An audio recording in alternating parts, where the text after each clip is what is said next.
Hello, BookTube. I'm Sean, the Book Maniac. Welcome back to my channel, and this is going to be a fabulous discussion on a fabulous novel set in Africa, Afterlives by Abdulrazak Gurnah, published. It's his 10th novel and most recent published in 2020. And we three, I'm here joined here by an illustrious mother-daughter duo on BookTube. You decided which one you think is the mother and which one's the daughter, because I think they're just sisters, really. But we've got Tilly in the yellow, and we've got Tilly of Tilly's Shelf, and Roz of Scally About the Books with the lovely shawl on. Hello, ladies. Hiya. So Tilly's going to set the scene here for us by telling us a little bit about the Nobel Prize winning author, including why it's really difficult to explain where he's from or all that stuff. Abdulrazak Gurnah. Take it away, Tilly. Okay, so as we said, we're discussing Afterlives by Abdulrazak Gurnah. And Gurnah was born in what is now Zanzibar in 1948, and moved to the UK, to Britain, in around 1964 when effectively a civil war or revolution broke out on Zanzibar in connection to the departure of colonial powers from the region, and point when a union between what was once German East Africa, then became Tanganyika, a union between that area of mainland and Zanzibar was being put together to create what is now called Tanzania. He moved to the UK and started writing as a way of, from what he says, dealing with the sort of the feelings of displacement and a disconnection, and dealing with kind of having moved to a different place and needing to sort of process that in a way, and had some increasing moderate success with that. Also became a teacher of creative writing at the University of Kent, and lectures on kind of literature related topics. And yeah, has gradually sort of matured in his style to the point of writing a lot of books that do kind of cope with those themes of displacement, and building up towards his work Afterlives. And after writing Afterlives, he was awarded the Nobel Prize in 2021. By all accounts, really quite surprised him, and quite surprised a few people who had expected the Nobel Prize to go to maybe a different East African author or a different author completely. He says that he kind of thought it was a hoax at first, because he was so not expecting that he would be on the radar. So yeah, so that's a little bit. That's fantastic. Yeah, and it's everybody trips over the fact they say he was born in Tanzania. Well, Tanzania didn't exist, and blah blah blah. And you did a fabulous job. So well done. So this is my first and definitely not my last novel by Abdulrazak Gurnah. Who's read what? I know both of you have read a novel, and I think there might be different ones. So, Roz, what have you read before you read this one? So I read his book By the Sea, which came out in I think 2001, maybe 2000. I'm pretty sure 2001. And so I read it quite a while back. And Gurnah, I think, writes kind of two types of novel, loosely speaking, thematically. Novels that are set sort of in the sort of historical East Africa colonialism, which is the kind of book that Afterlives is. And then the other type of novel he writes are ones about the displacement, being a migrant or a refugee, or living somewhere, living in Europe, say, and but coming from East Africa. And By the Sea is one of the latter. So it's one of his. So it kind of begins in Gatwick Airport in London. And did you like that one? Oh, a lot. Yeah. Yeah. This refugee takes a false name for his application, and then he's given someone like a mentor or a translator, and actually that translator turns out to be the son of the person whose name he has taken, and they turn out to be connected. So yeah, it's a good story. Yeah. I hate when that happens. And there's a whole kind of back history, so that you get of the two families and conflict. So, and Tilly, I know you've read a different one, and you have a rather funny story about it. So please tell us. So I've read Paradise, which was his book in 1994. Before Afterlives, I think it was considered one of his most recognized books. And I read this because he was part of a creative writing teaching online course that I participated in, and they mentioned this book. So I got hold of it and read it on a couple of night shifts, came in from those night shifts and did a very casual, quite sleepy review about things that I liked and didn't like about it. And then a couple of months later, he won the Nobel Prize, and mine was one of the very few videos on YouTube that was about this. So I found out about him winning the Nobel Prize from getting about, 10 notifications all at once being like, how did you know he was going to win the Nobel Prize? And yeah, things of that nature. So yeah, I probably didn't do it justice in that review. So we've got to do Afterlives justice now. And interesting thing about the connection between Paradise and Afterlives is they're both sort of about, I suppose, a coming of age, and they're both set in, as Ros was saying, one of his themes of writing was to have writing that's set on the mainland of East Africa, and they're both set in that location. And Paradise ends at what we can see is likely to be the start of the First World War, which is a very important part of the first section, I would suppose, of Afterlives. So they kind of fit together in terms of giving you a bit of a narrative of that time period of colonial rule, or the impact of colonial rule on that part of East Africa. Now, I'm going to ask, we're all going to share just in a kind of brief 2 or 3 minute way, our impressions of the book. Did we like it? Why or why not? And then we're just going to get down into the weeds. But before we get into any of that, let's talk about spoilers. This is a book that is almost impossible to talk about in any depth without talking about what happens. So we're going to give you a spoiler wall, and that's going to happen pretty early in this chat.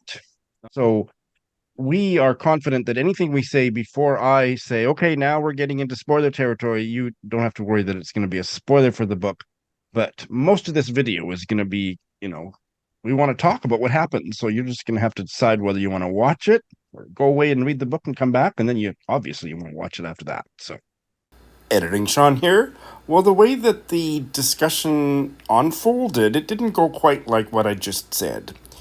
We just fell into a rhythm of discussing the major themes of the novel, and while we did refer to several things that had happened and how they touched on the lives of some characters or other characters, we didn't really spoil anything in the way that we talked about those big themes. So the spoiler wall doesn't go up until right around the 30-minute mark. It's very well broadcast that the spoiler wall is going up, and up until then, we talk about the big themes of the novel, and I don't think they're spoilers, but I'll leave it up to you. So yeah, just 2 or 3 minutes on, did you like it? Why or why not? Roz. Yes, I did like it. I liked it a lot. It's quite a slow burn as a book, I think. You start with a lot of different characters being introduced and a lot of backstory. So I had a little panic that Shawn the Book Maniac, the Empress of bailing, might bail on it because it was so slow to get into. But I was wrong, much to my relief. But yes, it kind of had to, I suppose it has a bit of a prologue where you get a lot of backstory and lots of names, lots of different names. And then it really gets into its stride in the middle, which I absolutely loved. I loved it. It's one of those books where you want to go and look up and understand where they're talking about what's happening, what the history is. And so that was, and that I like that, that's a Ros thing. And then if I had a grumble about the book, it would be the way it ends. And I hope we can talk about that a bit more, but it might have to be after the spoiler wall. Yeah, we definitely want to talk about, because now you got me all curious. Yeah. Great. And Tilly. Yeah, I liked this book, but I did struggle with it to an extent. So I started reading it, was full of enthusiasm, read about the first 100 pages, got into the section where it really kind of gets into detail about the war and the impact of the war on that region. For various reasons, was finding it a little bit difficult to read that section about the fighting, but thought, I'm doing really well with this. I'm well ahead of the game on the group read thing. So I stopped, read 12 other books, and then came back to it. So it obviously didn't sort of grip me that powerfully. And I think there is a kind of a pacing thing and a style thing that's not exactly what I expect of a contemporary novel. Mind you, I don't read that many in terms of literary fiction, but I did like it. And I comparing it to Paradise, I think this is quite a big improvement. And I think that his writing has matured a lot, even though Paradise I did think was a well-written book. I think this has got more assurance, more confidence, more grasp of what he's trying to achieve, and he's getting it done in a better way. So yeah, I liked it, but it obviously didn't fully absorb me. What about you, Shawn? Yeah, well, I read it alongside dozens of other books, and I'm the slowpoke reader. The reason that when did we start reading this? About 1987 or something. We're finally talking about it, but I was completely absorbed from the first page. My experience of this was, do you remember when Lindy got a concussion? This was before she came onto BookTube, and I read to her for about 6 weeks. I read an hour, pretty much about an hour a day on Voxer, and I read just first papers of books on my shelf or a short story or something. And one of the ones that I previewed that way was the first 10 pages or so of this book, and I read it to Lindy, and we were both really absorbed by it. And so it's always been carrying a torch for it ever since, wanting to get back to it. And so finally I have, because I forget what Tilly said. Something, was it online or on Voxer? You said something about this book, and I said, "Oh, let's read it together." So here we are. In many ways, it doesn't. Now, a book that's slow to get into doesn't me off. Not this kind of a book, because this was just a very slow accumulation of building the narrative and revealing the characters. And I just thought it was masterfully done. I can't think of anything bad actually to say about this. I'm surprised that I liked it as much as I did. I mean, the paragraphs, most of them were at least half a page and maybe a page and a half. And sometimes that turns me off. It didn't turn me off with this. I just found it really easy to read on the level of prose and so on, and very difficult material, because I don't think I even knew that there was such a thing as German East Africa. I didn't know anything about Tanzania. I knew the name, but I didn't know anything about its history. And those details are an important part of the story. And like Roz said, I Google read the crap out of this, and I love that. I love Google reading, and so I got this education about German East Africa. But if that's all it was, that would just be a nonfiction book. I loved the characters, or I loved the depth at which the characters were revealed. I think I would say it was a character-driven novel, even though there was so much that happened. I loved the slowness of it. I loved this book. It was an eye-opener. I'm so glad that I read it. So now, who wants to get us started to tiptoe down into the weeds? I was just thinking about what you were saying about it being absorbing and the style of it and so on. I think there's something to mention about the style in terms of, it's quite interesting how he covers quite a large time period at a broad brush, and then he focuses in really precisely on one or two scenes, like a couple of things that happen, and then we kind of zoom back out and we might pass a few months just described really lightly and quite eloquently before we zoom in on something that could happen quite a long time later or with different characters. And yeah, I found that quite an interesting kind of in and out phasing. But I don't know how you two. That's a great way to describe it. Yeah. Yeah. Because the book as a whole covers about 70 or 80 years, I think. But there's certain periods that, we get in vivid Technicolor detail, and others, as you say, that are kind of whisked through much faster. It was the detail that I was probably one of the things that I loved most about the book. Did you notice how whenever you went into a home or a building, he'd give you this really detailed description of where the rooms were and how they interconnected and what they were made of and what they were used for. And, it was very immersive in that sense, because, you could really picture, and that really bedded the people into the place, I think. I think that was important in terms of describing where people sleep in a house, for instance.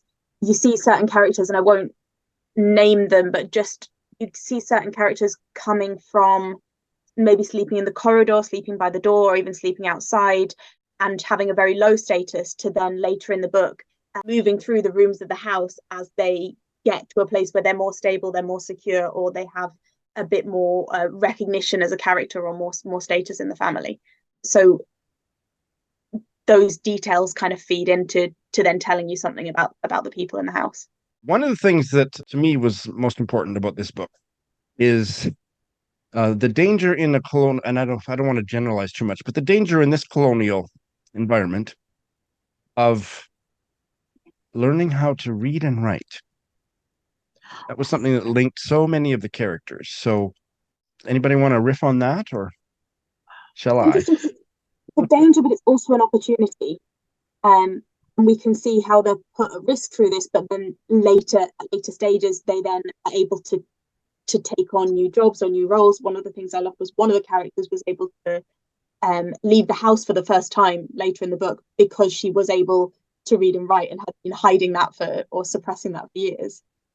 I mean, yes, I thought, in a way, I didn't think of it as a danger of being able to read and write. I thought it was about the power of being able to read and write, and that might sometimes get you into trouble.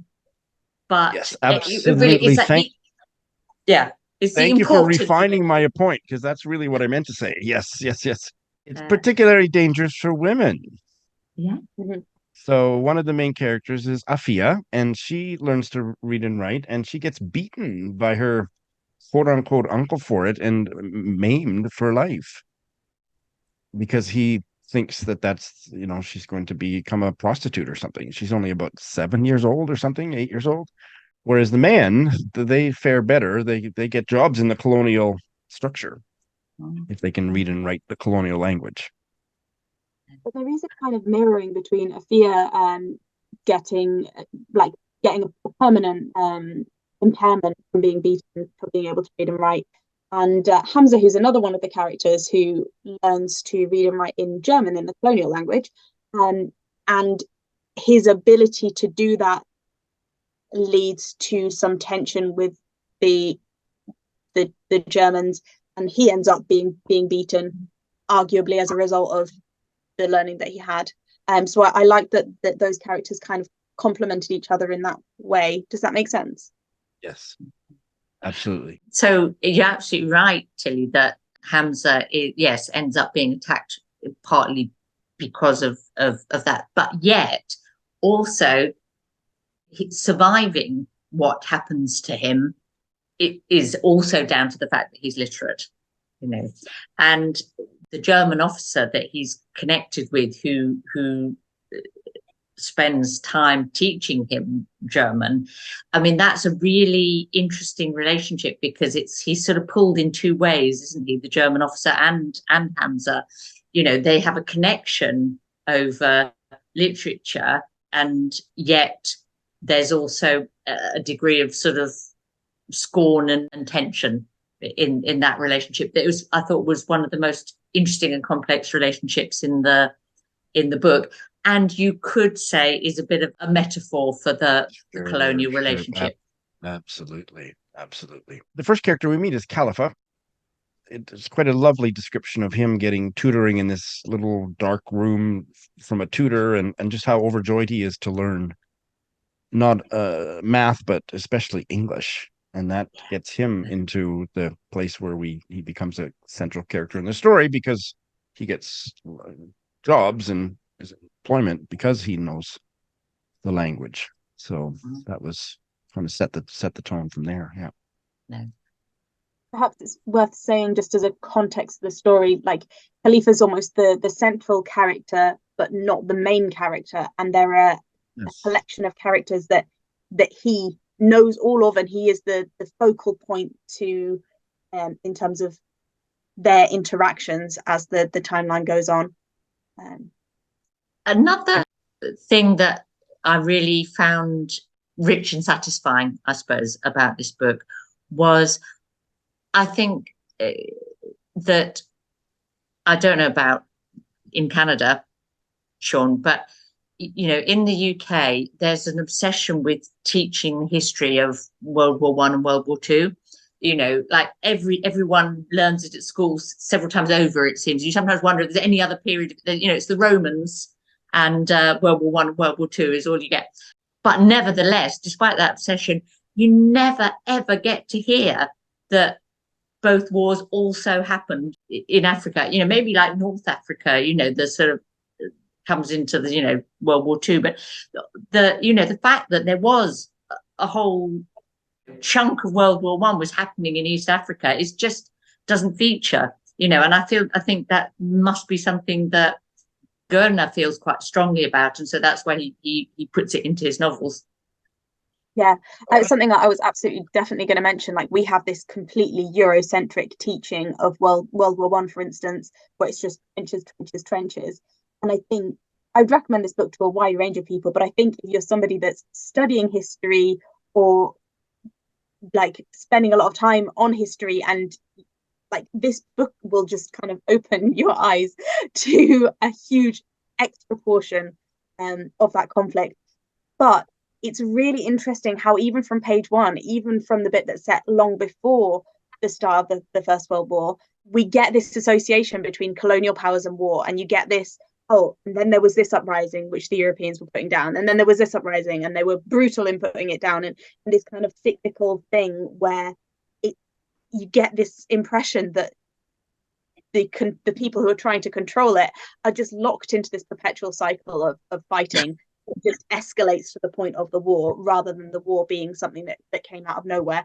Like, absolutely, the kind of almost like the beginning of the book, there's almost like a prologue of around the sort of older history of that sort of part of East Africa. And another thing that we don't hear about is the extent to which, though, the people in the countries who were colonized, how much resistance there was. In fact, and all around Africa, that most places there was vigorous resistance, and that's sort of again almost written out of history a lot of the time, or we don't learn about it. And then on the other side of that, another thing that I think is a major strand of the story is the colonized overly identify and are loyal to the colonizers, and that's a huge thing in this story. Yeah. Especially the character of Ilias. I get his and Hamza's story. What happened? What is his early story? Is he kidnapped? No. Yes. Yeah, he's the one that's kidnapped. Hamza's the one that was a debt slave.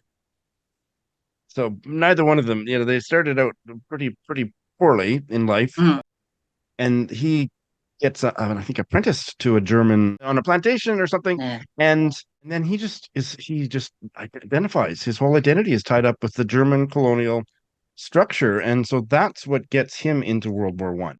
He doesn't question it; he just goes and enlists, and that it's not a spoiler to say that, but that plays out and affects the course of the events for most of the other characters in the rest of the novel. Whereas Hamza, he's kind of pressured into being an askari, which is the African contingent of the military, the Schutztruppe Askari, if I pronounced that right. I'm sure I didn't. And then he seems kind of unaffected by it. He doesn't seem to have loyalty to anything political himself, but he certainly goes through the war. But it's a pretty big deal. I was thinking about what Tilly said earlier, or you, about characters sort of mirroring each other. I think that you get that mirroring between Ilias, who in a way almost like adopts the idea of the sort of German civilizing mission and, a loyalty to the German sort of colonial authority. And the flip side is the German officer, who Hamza is closely connected to, who what you see in him is he's completely conflicted, isn't he, about the Germans' role. And, he's there as a German army officer, fighting for German control of this. But he has huge doubts, doesn't he? And I thought that was quite subtly done by Gurnah. Absolutely. What, what I thought was the interesting kind of difference between Ilyas and Hamza is kind of on the subject of religion, because Ilyas, like you mentioned, he's brought in by a German kind of establishment when he's very young, and brought up essentially as a Christian. And there's a few references in the later stages where he goes back, moves away from a more German influenced area to an area where people are largely Muslim, and he's kind of having to learn how to pray or pretend that he knows how to pray, and kind of saying, "Oh no, you lead, I'll follow you," and kind of disguise that part of. And he is kind of confused about that faith, whereas Hamza, although he spends years working with these Christian German officers, is presented as being maybe not very religious, but very culturally Muslim, in that he goes to prayer very regularly, even though it says, he's more doing it kind of for the social aspect, or because he likes being in the mosque rather than because he likes the prayer itself. But yeah, that difference between the two of them in terms of the age, I suppose the age at which they first experienced that kind of influence over them. I don't know. Yeah, that's very interesting. We've been talking about the rich detail about the history of that part of East Africa that Gurnah puts in the book, and how much we enjoyed that, and how important it seemed to be to him to include it in the book. Did you feel that he was actually trying to pack in too much of that?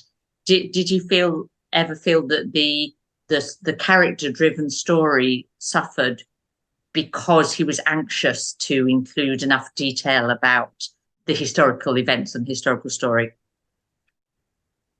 No, not at all.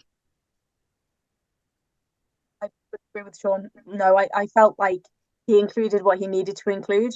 I also did a little bit of internet research on certain points, but I think that's my lack of pre-existing knowledge rather than him. If he had all of that in, then there might have been less Google, but a more boring read. My feeling about it is that he felt it was important to have that as a counterbalance to the fact that, other than Ilyas, the older, the senior, these characters were pretty apolitical. So we didn't hear them espousing any political opinions. They weren't supporting the rebels. Other than Ilyas Senior, they didn't is in support of the war or against the war in particular. They were just everyday people, and I think that was I actually have a question for you: whether the characters in the other novels by Gurnah that you read, was it kind of like that? Were they not so politically situated? Because I love that about this book, and I felt that the counterpoint of the history and the politics made it all work together very well. I would say what's interesting in Paradise, the main character in this is Yusuf, and Yusuf definitely says some things that could be a bit political or a bit controversial, particularly on the topic of freedom. He's effectively enslaved and kind of talks at stages about kind of wanting to regain his freedom.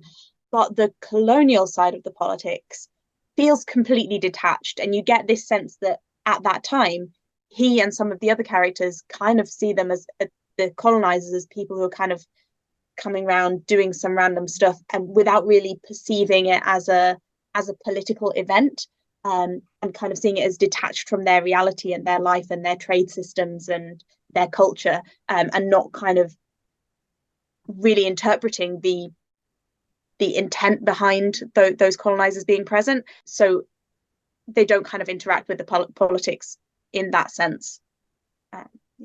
What about in the novel that you read, Ros? Yeah, I mean, I think because it's set much more in a much more modern time period and set in the UK, but then looking back to events in Tanzania, it has quite a different flavour. So, yeah, I wouldn't make a straight kind of comparison. I think in this one, what you do, you get this really strong sense of how, yes, people are just trying to get on with their lives, and big events happen around them, and sometimes they're sort of pawns in that and caught up in it. But like, say, for some people, what was most important about what was the war or whatever, and the Second World War was how it affected their trade, or their imports and exports and what they could make.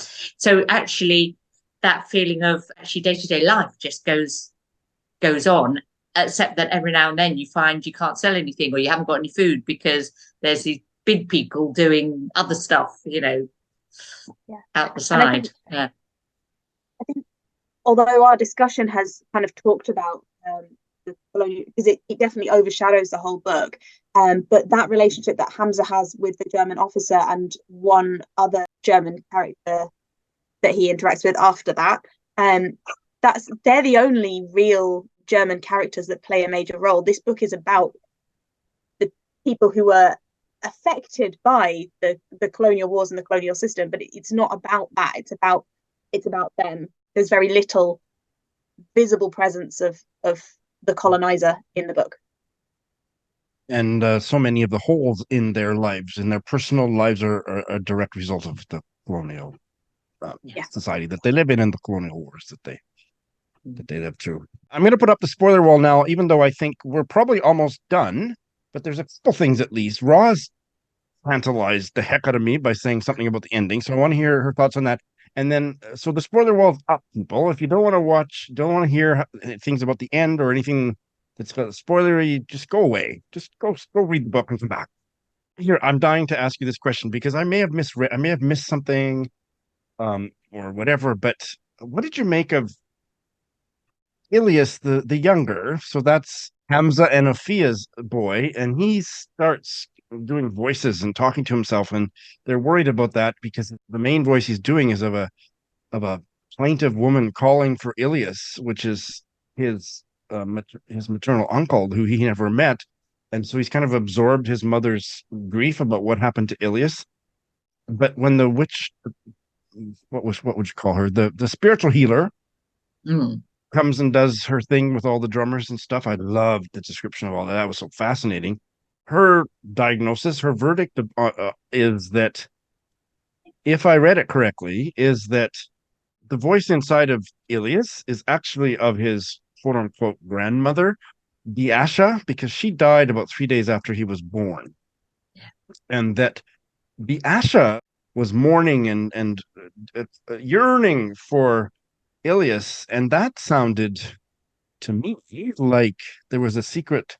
She harbored a secret love for her husband's friend. Did I miss something in there? Oh, Can't remember. I possibly, because they were just friends. one... He was just her friend's husband. And I don't remember any of their interactions earlier in the novel, but it was B. Asha that's whose voice had been swallowed by the kid. That it was B. Asha yearning for Ilias.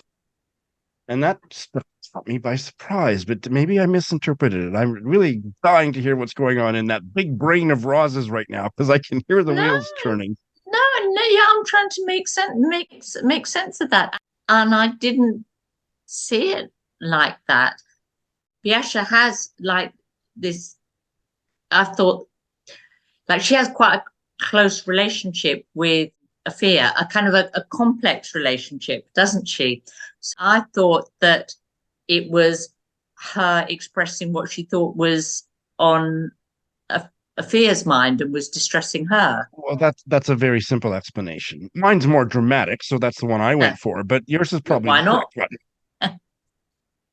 I just quickly scanned back, and it doesn't really look like there's any scenes of interaction between Biasha and Ilias. It kind of goes from Ilias and Khalifa being friends to Ilias leaving again. I think it was just the way that spiritual healer worded it when she explained it to Hamza after. And I'm not going to take the time to look it up, but it's like, there's some romantic or sexual yearning in this. So maybe not. I read sex into everything, so we'll just move on. Okay. I mean, you do get the sense that Biasha is not sexually or emotionally fulfilled in her relationship to Khalifa. Like, there's definitely she has something lacking throughout her whole life that they never. It was basically an arranged marriage. Yeah. Although I think they seemed to get along fine in the early days, but yeah, she had some issues with. life. I wouldn't Yeah. want to cross her. And No. she also had to have a spiritual healer come to see her, didn't she? So the two characters in the novel that have to have the spiritual healer come to them are Biasha and then Ilias, who seems to be implied possessed by Biasha.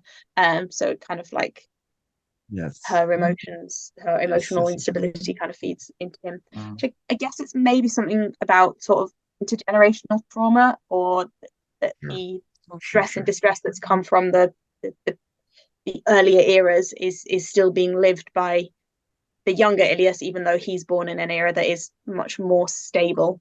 Maybe not perfectly stable, but more stable than the First and Second World War. That's a very important part of it.